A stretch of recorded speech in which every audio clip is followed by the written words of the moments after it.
Саламатсыздар ма оқушылар? Бүгінгі сабағымыздың тақырыбы комбинаториканың негізгі ережелері. Сабақтың мақсатын қосу ережесін білу, көбейту ережесін меңгеру, санның факториалының анықтамасын білу.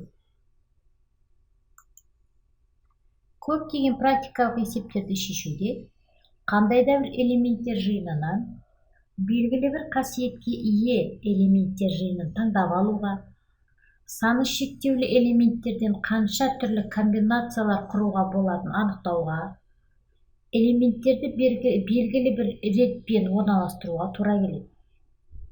Мұндай есептерді комбинаторлық есептер, ал оны зерттейтін математиканың саласын комбинаторика деп атайды.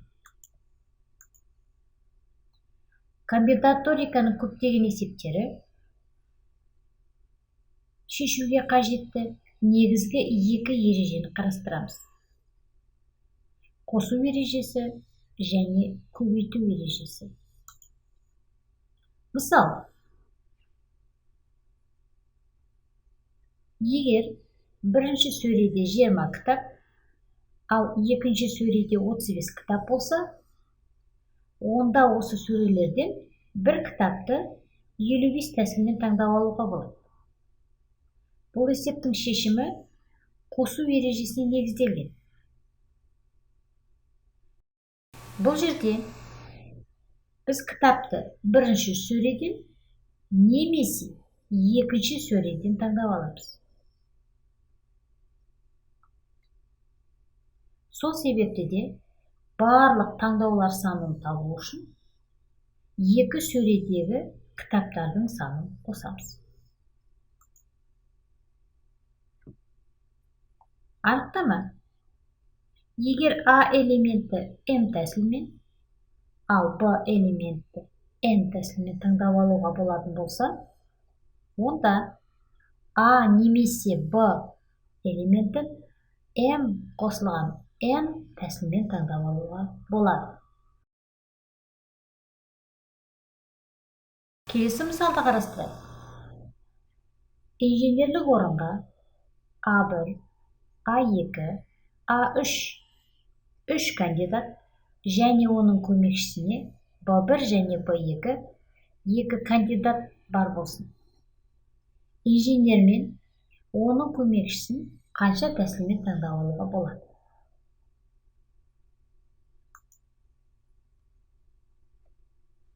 Инженерді үш тәсілмен таңдап алуға болатыны түсінікті. Инженерді таңдап алғаннан кейін оның көмекшісін таңдауымыз қажет. Оның көмекшісін екі тәсілмен таңдап алуға болады. Себебі бізде кандидат небәрі екеу. Сондықтан барлық таңдау саны 3 көбейтілген 2-ге тең. Бұл есептің шешімі көбейту ережесіне негізделген. Бұл жерде инженер мен қатар оның көмекшісі, яғни инженер және оның көмекшісі шарты орындалып тұр. Анықтама. Егер А элементі М тәсілмен, ал Б элементі N тәсілмен таңдап алуға болатын болса, онда А және Б элементін М көбейтілген N тәсілмен таңдап алуға болады. Осы есептің сызбасын қарастырайық. Бұл жердегі О бастапқы нүкте. Инженерді үш тәсілмен таңдап аламыз.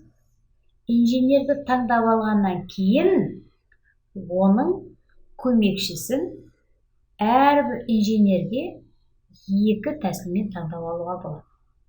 Сол себепті де бұл есептің нәтижесі таңдау саны 3 көбейту 2, яғни 6-ға тең. Келесі тапсырманы орындайық. Ыдыс сататын дүкенге кесенің 2 түрі, шәйтабақтың 3 түрі және қасықтың 3 түрі бар. Бір кесе, бір шәйтабақ және бір қасықтан тұратын жиынтықты неше тәсілмен таңдап алуға болады? Кесені 2 тәсілмен таңдап алуға болады. Кесені таңдап алғаннан кейін әр қайсысына сәйкесінше 3 шәйтабақты таңдаймыз. Содан кейін және 3 қасыққа таңдама жасаймыз. Демек, қасық және шәйтабақ және қасық таңдамасының барлық саны 18-ге тең.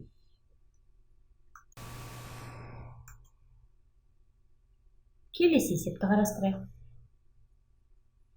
Кеме капитандығына кандидаттар саны 15, капитанның көмекшісінің орнына кандидат саны 20, ал инженерлікке кандидаттар саны 25. Бір адам 2 түрлі орынға кандидат бола алмайды. Капитанды немесе оның көмекшісін немесе инженерді қанша тәсілмен таңдап алуға болады? Бұл есепті шешу кезінде немесе шартына көңіл аударуымыз керек. Капитанды 15 тәсілмен, оның көмекшісін 20 тәсілмен, ал инженерді 25 тәсілмен таңдап алуға болады. Есептің шартына сай қосу ережесін қолданамыз. Яғни барлығы 55 тәсіл.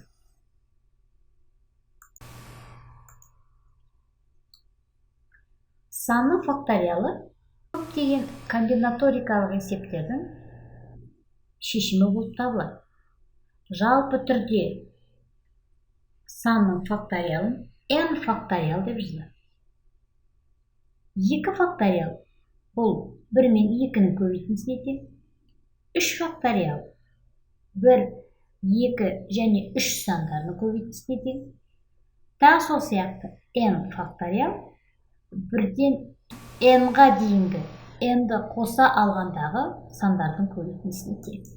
Сіздер комбинаториканың есептерін шешуде қосу ережесін және көбейту ережесін қолдану шарттарымен таныстыңыздар.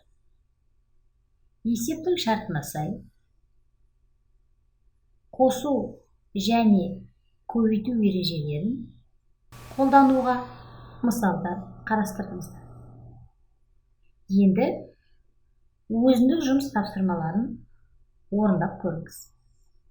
Тәрелкеде 5 алма және 4 алмұрт бар. Тәрелкеден жемісті неше тәсілмен таңдап алуға болады?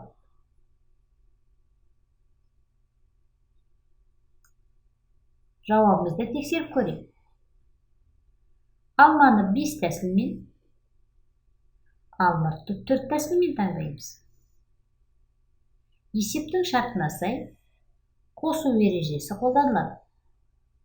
Демек, барлығы біз жемісті 9 тәсілмен таңдап аламыз. Келесі тапсырма.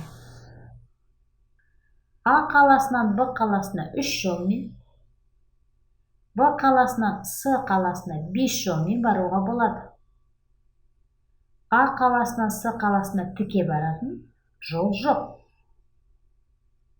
А қаласынан С қаласына әртүрлі қанша жол бар?